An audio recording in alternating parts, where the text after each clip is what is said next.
Hey everyone, and welcome back to another video. My name is Tilly and I'm a strength and conditioning coach. If you're new here, make sure to like and subscribe because I would love to see some support, and it'll mean that you get to stay up to date with some really cool sports science discussions. I think they're cool at least, but... Now today we are going to be talking about alcohol. If you've played sports competitively or socially, or you go to watch games on the weekend, you may have noticed that in the Western world in particular, we like drinking. Alcohol is so prevalent in the sporting community. It was previously reported that 88% of intercollegiate athletes in America drink. And I mean, that's well and truly over the majority. Games are celebrated with a pint, and in some cases, drinking together is how teams bond, or it's the only thing they have in common off the field. From the perspective of a player, I can totally see how drinking once a week might be seen as not that big of a deal. But did you know that alcohol is actually banned in competition for some sports? And on that note, today we're going to be talking about whether or not alcohol can affect our recovery and therefore our subsequent training and performance. We're gonna have a look at some research today to try and answer that question. And again, make sure to like and subscribe if you haven't already.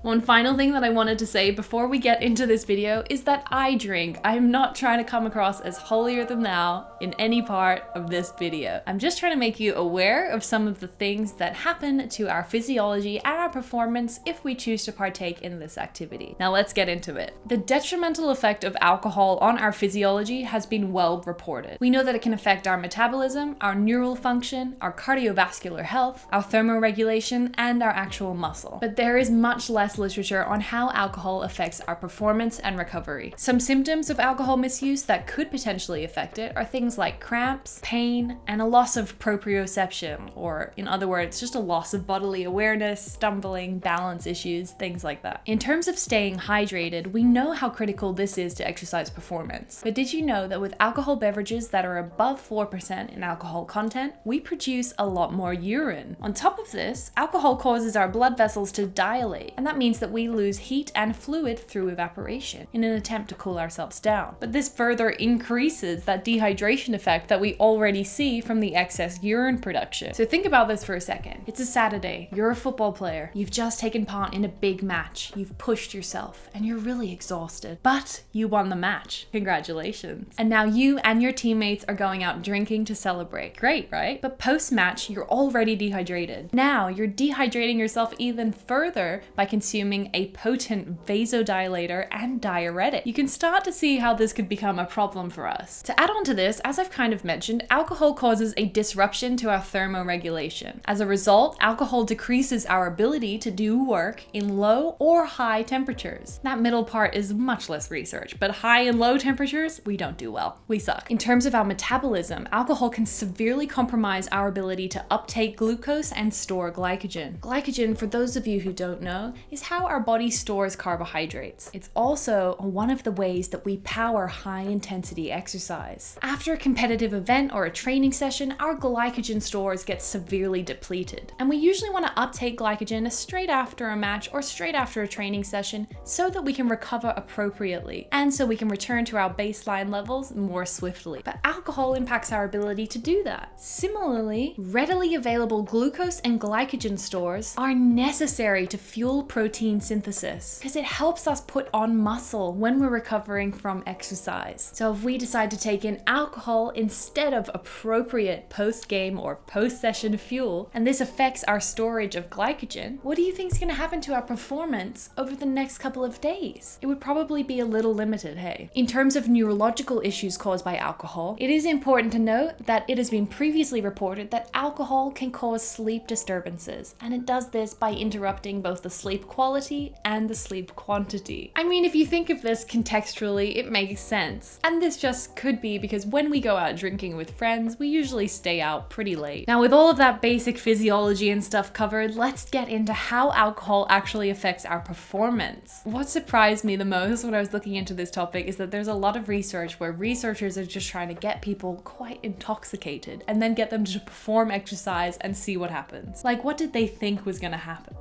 No surprise, the effect that alcohol has on anaerobic and aerobic exercise is dose dependent. This means that if you consume a large amount of alcohol, the effects that it has on your performance is likely to be greater. And if you consume less, then you might be able to get away with it a little bit more. That seems to be a general rule of thumb. For example, only when chronic alcohol consumption consumption is reported, do we see a decrease in androgen receptors across all muscles. By decreasing androgen receptor content, we see a decrease in type 2X and type 2B muscle fiber size. And this could definitely impair our ability to perform anaerobic exercise or produce high power outputs. In terms of specific performance decreases, Murphy et al. Demonstrated that consumption of alcohol post-rugby league match resulted in reductions in recovery. The researchers here said that alcohol was about 1 gram of ethanol per kilo of body weight. And so roughly the participants were drinking about 233 milliliters of vodka. There was a 10.5% decrease in counter movement jump post 16 hours consumption. There was a 4.4% reduction in cognitive response time 16 hours post consumption, an 8.3% reduction in congruent reaction time post 16 hours, and a 16.6% reduction in pressure needed to indicate muscle soreness 16 hours